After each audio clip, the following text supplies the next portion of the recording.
Hey guys, Brandon here with Texas Plinking, finally making a video review on my APR Ranger. It may seem like I've made a review, but really I just made two videos from the top of my memory. It was just kind of an introduction into the rifle right when I got it.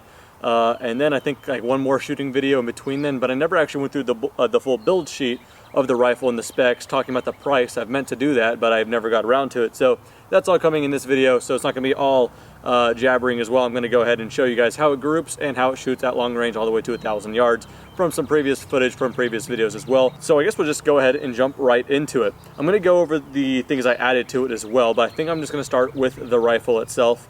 That is the APR Ranger, APR for Alamo Precision Rifles. This is a company I had not seen a whole lot of videos on YouTube at the time I ordered it. Now I'm starting to see a little bit more out there. In a nutshell, what APR or Alamo Precision Rifles is custom rifles for not so much custom rifle prices, which is a really good thing. Now, I'm not saying that some of the custom rifles aren't worth their money. I'm thinking GA Precision or Surgeon, you know, they could run you well over $4,000, $4,500, $5,000, $55,000, and so on, depending on if you get an Accuracy International stock and all that stuff. Totally worth it. They are tack drivers, they look great, and they are bulletproof actions, totally worth the money, but that entry price to the precision game can kind of weed some people out. So you either get a factory rifle and not exactly what you want, or you can go somewhere kind of in between, and that's what I think Alamo Precision Rifles is. It's still custom rifles, you can have it your way, the same specs or whatever you want, but their prices are not too bad. The Ranger in particular, I believe this is their more popular model, one of the most, if not the most popular model they sell. I was certainly drawn to it when I saw it in the magazine, and I thought that's exactly what I am looking for, a custom rifle I could get into for under $2,000 starting price. So just to give you guys the specific numbers, before all the options and all that stuff, and I'll run through what my options were, the base Ranger starts at $1,976.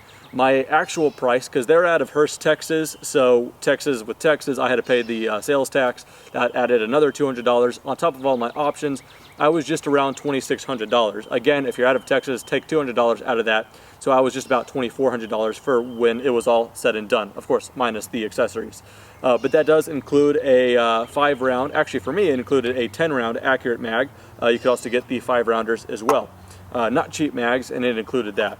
So again, kind of trying to summarize this, what the Ranger is, and if I haven't mentioned it, this is chambered in 6.5 Creedmoor. You can chamber it in other calibers as well. But what it is a Trude Remington 700 action with your choice of barrel and barrel length, and it comes with a gray bow Renegade stock. Don't mind those birds. Anyway, so I guess I'm going to go ahead and run down the options. Real quickly though, before that, what you get for the price are barrel flutes, your choice. I went with straight flutes. You could get the spiral or spiral ratchet, whatever else. Your bolt, I went with medium knurled, and then the bolt flutes, I went with spiraled there. So yeah, that's what comes standard, and you can have it whatever you way. They have like hexagonal weird fluting, very, very cool. You can have it exactly how you want. Other than that, let's go ahead and run down the specs on this particular rifle. So I went with a 24-inch barrel. They don't really have a difference in price if you wanted 26 or 24. I was kind of in between those two. Went to 24 knowing I was probably going to suppress it later. I asked for threads, 5/8 by 24, and so then I added a AAC with the 51T ratchet system, muzzle brake. Helps mitigate recoil quite a bit actually, not that the 6.5 really kicks all that much anyway. I just noticed a little easier to have the reticle stay on target. But that is ready for my suppressor for when that comes in. I know I keep saying that. I'm hoping this summer I get my SDN6 762. Anyway, it'll be ready to go here. But 24-inch barrel, straight flutes, like I mentioned. And also this is a Moeller Work Syndro barrel. Some more of the options that will kind of drive the price up. I went with a Sequence 20 MOA rail. They don't come standard with a rail, but I asked for that as well.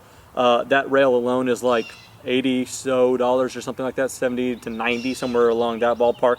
The stock comes stock with the gun, the Gray Bow Renegade, like I said, and that was started by Ryan McMillan. Sound familiar? Certainly looks familiar. Kind of looks like an A5 without the sling points, quick detach sling points, or the cheek riser, which I didn't need.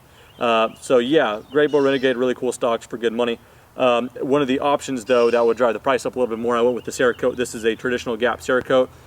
If we're going to go ahead and get immature, which I love to do, and just talk about how it looks alone, I love the way this thing looks. It looks like a cross between traditional and tactical. Very, very cool. I love the way this one's set up. You also have a couple different options on the triggers. I went with a Timney 2.5 pound trigger. This is a 2.5 pound single only stage, not a 2-stage, which means quite light. Now I'll try to get a digital close-up just so you guys can get the idea, but I'm gonna go ahead, no stage to it.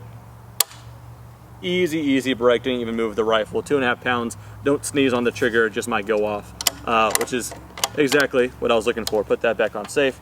So like I said, 10 rounder, 5 rounder, just depends on what I want to do. Usually I'll run the 5s, but for looks, let's go ahead and keep the 10s in there. I have 3 of the 5 rounders, 1 of the 10s, so kind of covers me. That's all I'll really need. I believe I covered everything that would have ran the price up a little bit more on the factory options, barrel and everything. I think one of the specs I forgot to mention is the barrel is, like I said, 24-inch with a 1 in 8 twist. Anyway, I think I have ran over all the specs, so that is why my price went to, specifically, let me check, $2,408, so 2,400 bucks. That is, again, before sales tax. If you're in Texas, add on the sales tax to that. So I was just about $2,600 all said and done, which I think for a custom rifle is not too bad, especially considering how it performs, which we'll get to in just a second. Of course, going to the things that I have added to my specific rifle, I wanted a cheek pouch. I didn't really need a cheek riser, knowing that the Grey Bill Renegade didn't come with it anyway. This I got on Amazon, and it is specific for these kind of Macmillan stocks because it has the extension pieces here, so it could fit a normal, Remington 700 stock. Or if you get these thicker stocks like a A4, A5, or whatever from Macmillan, those extensions help a lot. So that came in green. That was the only color available. Or I'm sorry, tan. And I sprayed it a little bit green just to kind of match a little bit more. Came with where you would put like more rounds. Didn't need all those rounds accessible, so I just have one there and then the American flag. Anyway, I'll put a link in the description if you guys are interested in that. I believe they're like $35 or something like that. Moving along, go touch on the scope last. I've already made a full review on it, but I love it. I'll mention it again. I've already mentioned the AAC I added on it. This is just a Harris style bipod. I don't believe it's actually made by Harris. These are just one of those bipods that you could pick up for not a whole lot of money on Amazon. Again, I'll put the link in the description, but it gets the job done. Different, adjustable. Acts like a Harris, so gets the job done for me. I've been liking it. Anyway, I guess last but certainly not least, the optic. I could talk about this optic all day long, but I'll try to make this brief because I've already made a video review on it. So I'll put a link to that and I'll put the little box or whatever in the last 15 seconds of the video. This is a Steiner T5XI. This is a 5-25 by 56.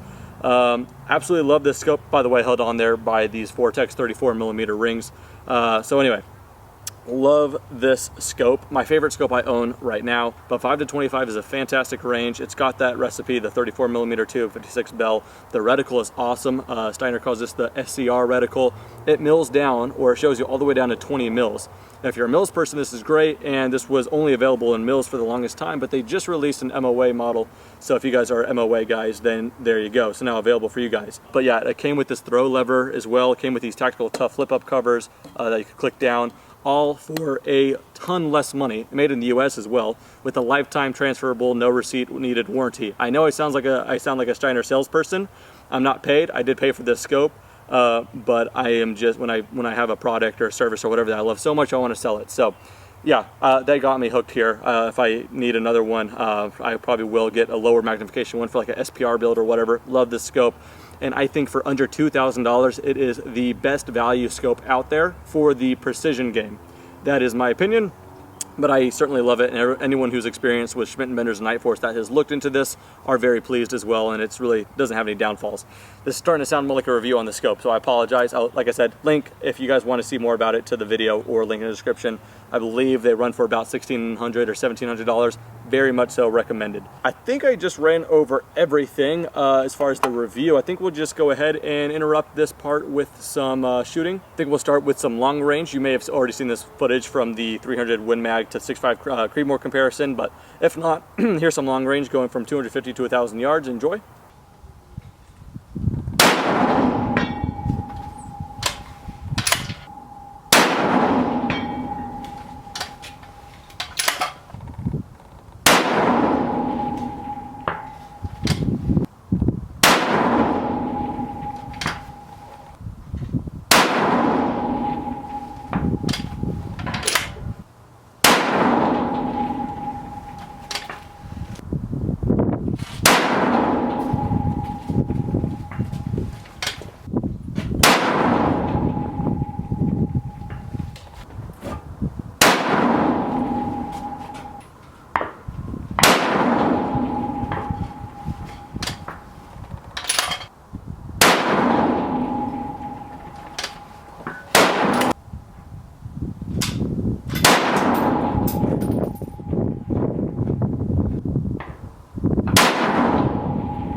So like I said, you may have seen that footage. That is just shooting long range with the Nikon P900 83x zoom with some virtual crosshairs, just so you guys can get the idea of where I'm aiming. That's not actually a scope cam.